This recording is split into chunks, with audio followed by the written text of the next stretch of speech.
Could this be a push? Could this be a final push for a sign of things to come? Lynn Roberts, head coach, LA Sparks, planting seeds in the ground for Caitlin Clark to blossom and eventually put on a LA Sparks uniform. The talks were once hot. They might be heating up again. It is officially a disaster. The Indiana Fever organization is in a state of absolute panic tonight, and the entire WNBA has just been thrown into the biggest crisis in the history of women's basketball. The rumors are no longer just whispers behind closed doors. They have exploded onto the front pages. Caitlin Clark is reportedly preparing to leave the Indiana Fever. The breaking reports indicate that Lynn Roberts and the Los Angeles Sparks have just stepped in with a massive, mind-boggling, multi-million-dollar proposition to rescue the generational superstar from what sources are calling a toxic, broken system in Indiana. The details leaking out of this unfolding situation are completely jaw-dropping, and it has sent the WNBA commissioner into an absolute fury. Nobody saw this coming, but when you look at the sheer destruction of the relationship between Caitlin Clark and her own coaching staff, it makes perfect sense. The system has failed her, the management has lied to her, and now the ultimate consequence is happening. The Indiana Fever are on the verge of losing the single greatest asset the franchise has ever seen.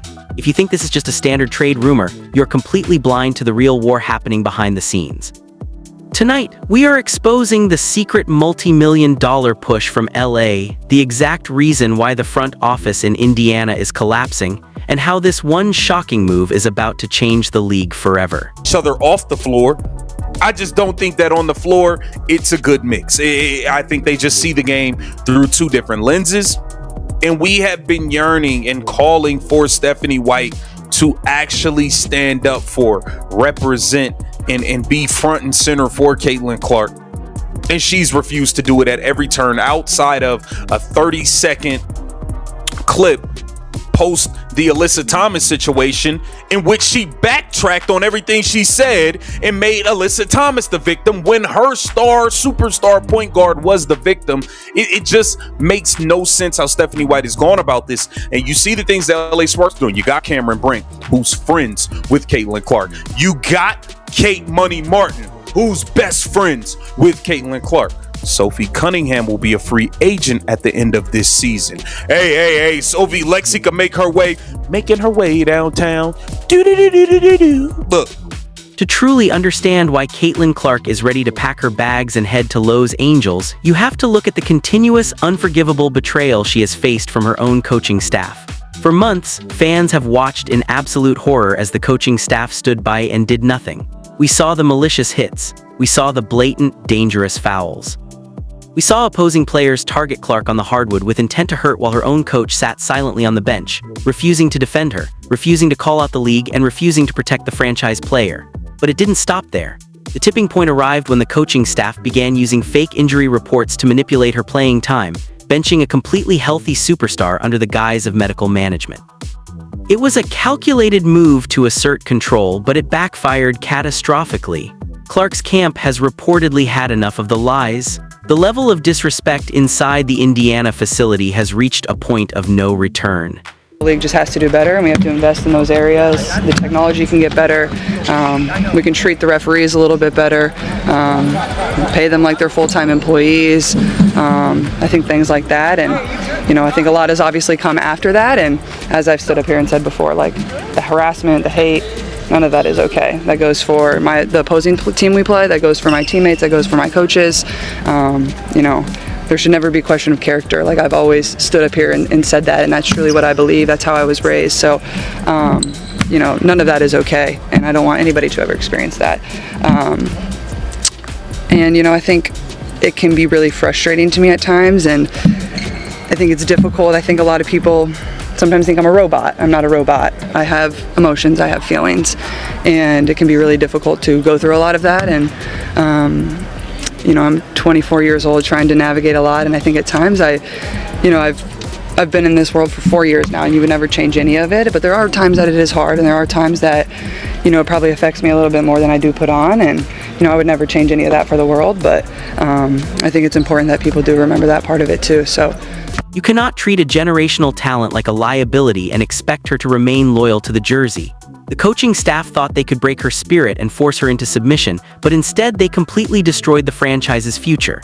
And that is exactly where Lynn Roberts and the Los Angeles Sparks capitalize on the chaos. The Sparks organization smells blood in the water. They see a completely mismanaged superstar being actively sabotaged by her own team, and they are moving in with an aggressive, unprecedented push. Sources close to the situation indicate that LA is preparing a massive historic financial package music and trade offer that would completely reset the market. Lynn Roberts turned heads across the basketball world when she dropped subtle, shocking hints about Clark, signaling to the entire league that Los Angeles is ready to provide the elite coaching, protection, and market size that Indiana completely failed to deliver. The business logic is flawless, but the drama is intense. Insiders are now claiming that other high-profile players, including Sophie Cunningham, are being brought into the conversation, looking at the unfolding disaster in Indiana and realizing that a massive shift in power is about to take place. The Sparks aren't just trying to acquire a player, they are trying to hijack the entire future of the WNBA, and they are using Indiana's own coaching incompetence as their ultimate weapon. Great. When you think about like the passion that these players have and their want to, how do you marry that with the execution that you just talked about in this film session to actually win games? Yeah, and that's the issue right now is the ability to push through and get out of our own way on some level. But there's an element of toughness and effort that isn't consistent. And last night we just looked disconnected. Maybe that's because we sat out 8 days, didn't play. But I don't like using excuses. We got to be better. We're pros. We all have a job to do. We got to show up and do it better. And like I've said many times, the good news is today it's all about Indiana. We got to turn the page, learn from what we learned from what we saw last night. But that's not going to win any games. The level of connectedness, the max, second and third efforts. If we don't have those, it's not going to be good. But we have the talent needed, even with KP out, even with Cam out, to be more competitive than that. Yeah. During this stretch, talk to me about just the decision today to just like practice and just say, we're just going to watch film. If you want to shoot a little bit, you can shoot a little bit, but not even really do too much on court and just say like, this is what we got to do. Here it is. Let's go do it. And that's the reality at this point in the season too. Like we don't need to go through our plays right now today and wear them down physically. It's mentally having the focus and the intensity needed to execute. It's that simple. Now, it's hard to do, but I'm not saying it's simple to do, but it's a simple fix. Like that's what it is. Being in the right coverages, whatever it is, offensively being where we need to be. Like, do your job, all of us.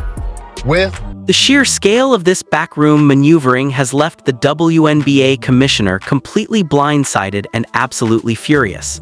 A scandal of this magnitude where a marquee player is forcing her way out of a team due to coaching negligence and internal deception is a nightmare scenario for league headquarters.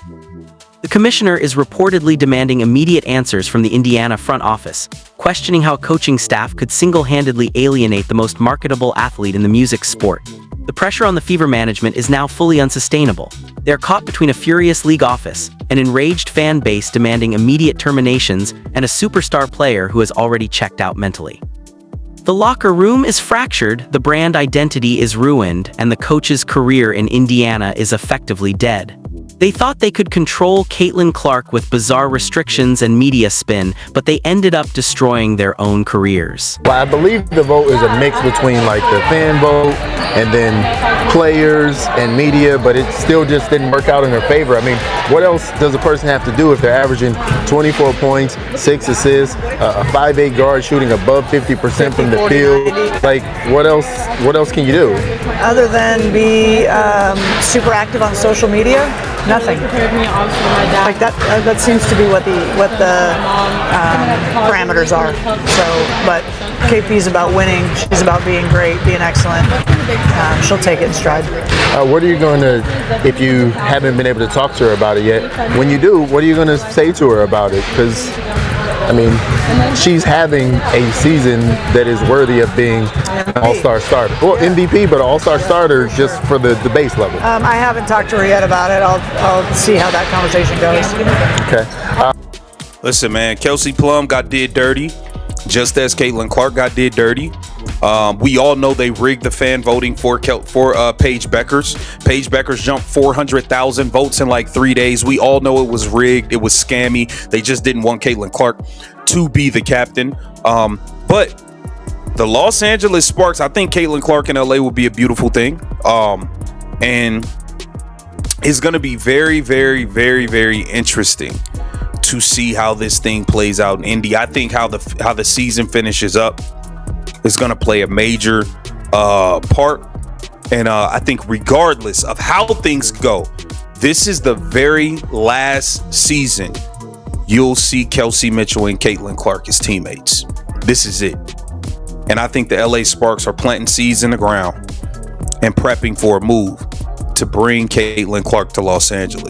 The clock is officially ticking, and the fallout from this disaster is going to be monumental.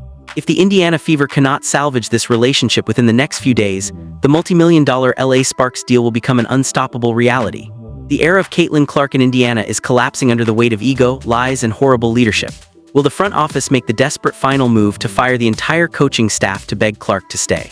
We willing to build up something nice for you over here. We willing to make it happen. What did the LA Sparks do? They have signed Kate Martin to a full-on standard contract. No more developmental stuff, no more of that. Kate Money Martin is fully on the squad. Squad. She's fully there. Is this a seed being planted in the ground for Caitlin Clark to eventually join the LA Sparks? The heats are heating up. The talks are heating up. The talks are heating up, and I think this is a great move for the LA Sparks. Okay, this is also that was courtesy of from the LA Sparks. They posted that. Just Women's Sports posted after. Or is it already too late to stop the Los Angeles juggernaut from taking over the league? The drama has reached its absolute peak, and the sports world will never be the same.